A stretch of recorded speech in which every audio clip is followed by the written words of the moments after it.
예, 안녕하세요.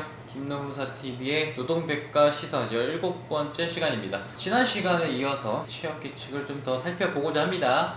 그 중에 가장 좀 뜨거운 테마, 불이익 변경. 이미 제정된 취업규칙을 변경하는 거예요. 변경을 하는데 이익되는 변경은 사실 별 문제될 게 없죠. 노동자한테 이익되는 변경은. 예를 들어 임금을 뭐 한 차수로 더 준다, 뭐 성과급을 늘려준다. 문제 삼을 분들이 거의 없겠죠. 다만 이제 뭐 삭감한다, 휴일을 변경한다, 뭐 이런 내용이 들어가 있으면은 이거는 얘기가 다르게 되겠죠. 법에서는 제정할 때는 노동자의 의견을 청취하는 그 수준이면 됩니다. 청취하지 않는다 하더라도 취업규칙 효력에는 문제가 없어요. 근데 다만 문제는 취업규칙을 이미 제정된 걸 변경할 때는 법 규정이 다르다는 거죠. 여기에 대해서 이제 간략하게 좀 설명을 드릴까 합니다. 취업규칙 제정이나 변경될 때는 기본적으로 의견을 들으라는 내용은 있습니다. 이런 부분에 있어서는 연말이나 취업규칙 바뀔 때 되면은 이름이 쭉 적힐 수 있는 판을 돌리는 경우들이 있어요. 사인하세요 라고 해서 그냥 쭉 사인하시는 경험들 아마 있으실 텐데, 이런 게 보통 이제 취업규칙이 변경이 돼서 근로자들의 의견을 들었다, 아니면은 동의를 받았다 라고 근거를 남기기 위해서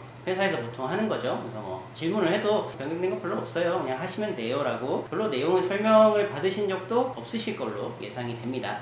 하지만 이 취업규칙은 근로기준법 94조에서 근로자에게 불이익하게 변경될 때는 근로자의 과반수의 동의나 노동조합이 있을 때는 그 노동조합의 동의를 꼭 받도록 규정을 하고 있습니다. 취업규칙이 때로는 뭐 여러가지 인사평가나 여러분들의 상여금이나 정년이나 이런 좀 핵심적인 내용들을 담을 수가 있어요. 근데 그런 것들이 바뀔 때 무턱대고 사인을 해버리면 동의를 한 게 되고, 그 동의의 숫자가 절반이 이상이 되게 되면은 뭐 효력이 있는 거죠. 그 다음에는 이거에 대해서 이의를 제기할 수가 없어요. 그래서 이 동의의 과정과 어떨 때 불리하다 아니면 유리하다 이렇게 봐야 되는지, 이런 점들에 대해서 오늘 좀 살펴보시면 좋을 것 같습니다. 첫 번째로 이제 나오는 문제가 불이익한 게 뭐냐예요. 사실은 이게 불이익의 개념이 약간 모호할 때가 있어요. 뭐 단순히 구조를 변경한다거나 누구한테는 또 불이익하고 누구한테는 또 불이익하지 않고, 또는 하나의 집단은 불이익하고, 뭐 이런 경우도 분명히 존재는 합니다. 불이익한 거와 불이익하지 않은 것이 동시에 있을 때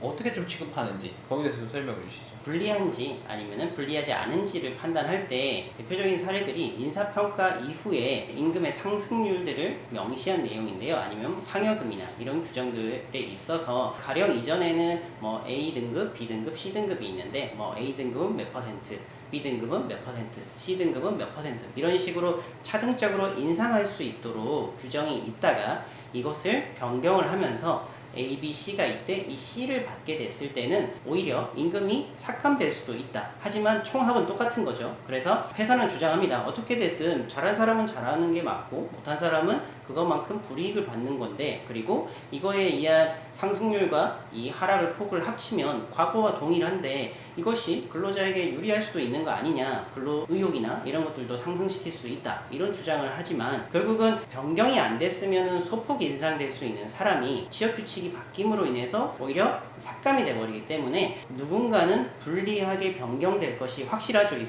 이런 경우에서는 법원은 그냥 불리하다고 봅니다. 즉 유불리가 섞여 있으면 무조건 불리해요. 그러니까 유리가 이만큼이고 불리가 요만큼이라 하더라도 무조건 불리하다라고 보시는 게 맞습니다. 유불리가 섞여 있으면 결국 기득의 이익에 침해되는 쪽을 살펴봐야 된다. 뭐 이게 이제 주요한 논리예요. 취업규칙 불이익 변경 자체도 기득의 이익을 가진 이익을 함부로 뺏을 수 없다, 뭐 이런 취지였었는데, 이제 과반수 노동조합이 있는 경우는 별 문제는 안 돼요. 사실 이게 동의받을 때. 과반수 노조의 대표가 나와서 교섭 사실 확인하고 교섭에다가 서명 날인까지 하면은 동의가 끝나게 됩니다. 문제는 뭐냐면은 그 노조가 없을 때가 문제예요. 근로자 과반수의 동의를 받으라 했는데 여기서도 참 쟁점이 많아요. 어떤 방식으로 어떻게 받아야 되냐. 보통은 뭐 그냥 서명지 돌려서 사인해 이렇게 돌린단 말이죠. 이게 어디까지 허용되고 어디까지 허용되지 않는지, 이 문제도 굉장히 중요한 문제입니다. 설명을 좀 주시죠. 1차적으로는 누구에게 사인을 꼭 받아야 되는지, 물론 이제 회사는 웬만하면 전체 직원들한테 다 받아서 큰 문제는 안 되는데요. 과거 문제됐던 사례를 한번 말씀을 드리면은 정년이 바뀌었던 케이스였고요. 상급자, 하급자의 정년이 차등적이었습니다. 그래서 상급자의 정년을 조금 낮춘 거죠. 일찍 퇴사를 할 수밖에 없게끔. 그러면서 이 회사는 이 상급자들에게만 동의를 받았던 거죠.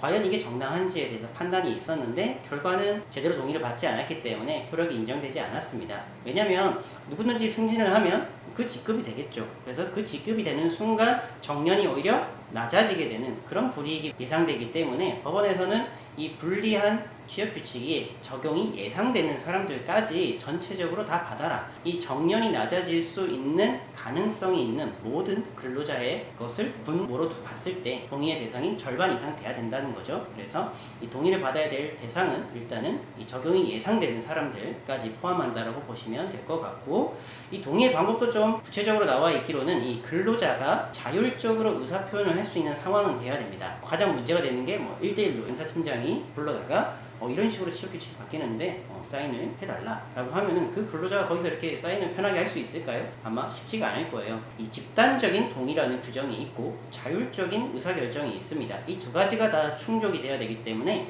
제가 방금 말씀드린 건 두 가지가 다 없죠. 집단적 동의도 아니고 자율적인 의사결정도 할 수 없기 때문에 보통 권고하고 있는 것은 이거에 대한 취지에 대해서 설명을 해줘야 됩니다.